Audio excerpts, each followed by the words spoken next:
Yeah, sure. Whatever you say, gooner. Now here, what I have, and this is extremely difficult. This is another one of those regular polygons based on what I used in order to make the picture. The picture was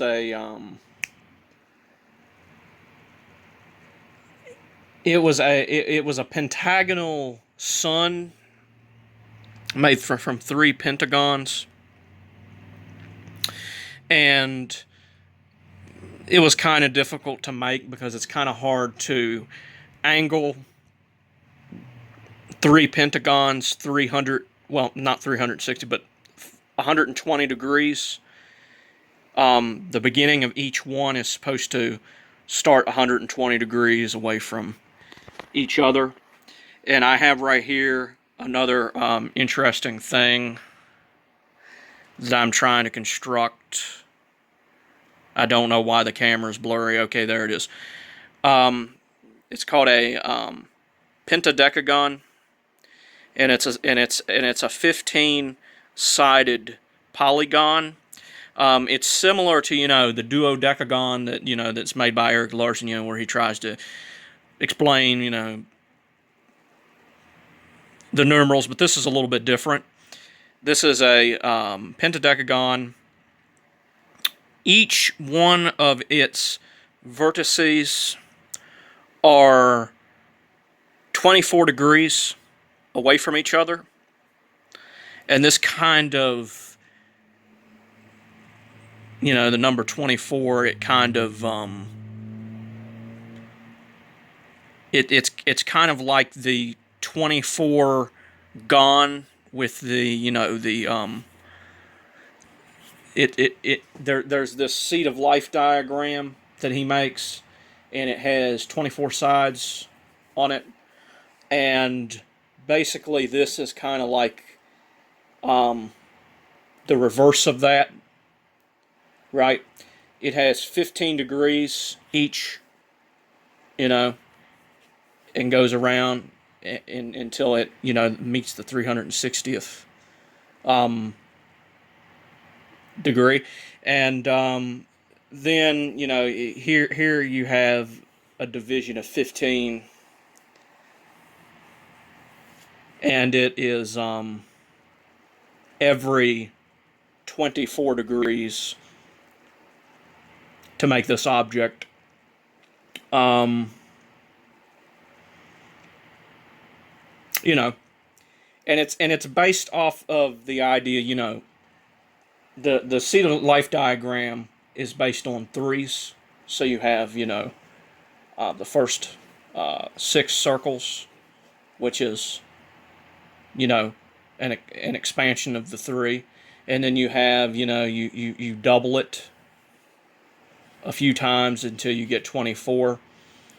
For 10, you would be using a pentagonal type shape where each point would be 72 degrees apart, and you would do 5 of them. If you were going to construct a 120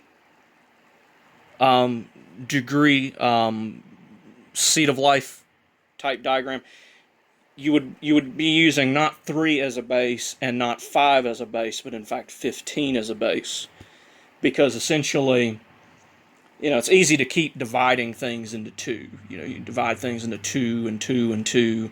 That's the reason why, that's the logic behind why some people like binary a lot, because everything's 2 and 2 and 2. But for something like this, you got 15 as a base, which means you got a lot of these difficult divisions that have already kind of been dealt with, and then you can do the circles around it. Now, if I was going to make a object that had exactly 360 degree lines, I would have to base this on a 45 gon, right? And nobody wants to do that, right? That's difficult. It's difficult enough that there's 15 on this. If I was going to do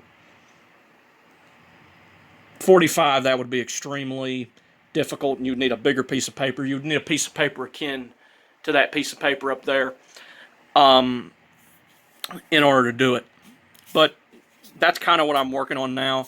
The more emotional type of art, I'm not really there yet. You know, I'm kind of on NoFap, and what I've been noticing about NoFap is that it kind of takes time to not feel weirded out by characters and stuff. I mean, you know, because being, you know, gooning, you know, for years and years, you know, you kind of start to see things as sexual you really shouldn't see as sexual, you know. The female body is not, you know, necessarily inherently sexual. It is definitely meant to trigger some of those type of emotions, but, you know, where's the love, right? Where's the love? Where's the affection? Where's the divine feminine archetype in how we see women? It's non-existent, right?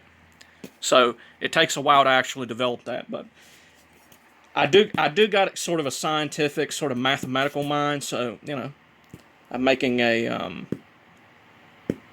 pentadecagagonal shape, or however you pronounce it. You know, it's called a pentadecagon, and it's what I use to base the pentagonal sun on.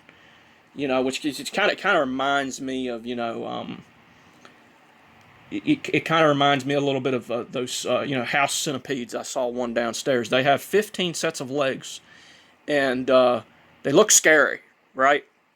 But they eat all these nasty bugs, and this is kind of like that. You know, it looks scary, but, you know, adding all these circles on here, but it divides a lot of shit very easily if you become lucky enough to actually be able to construct it.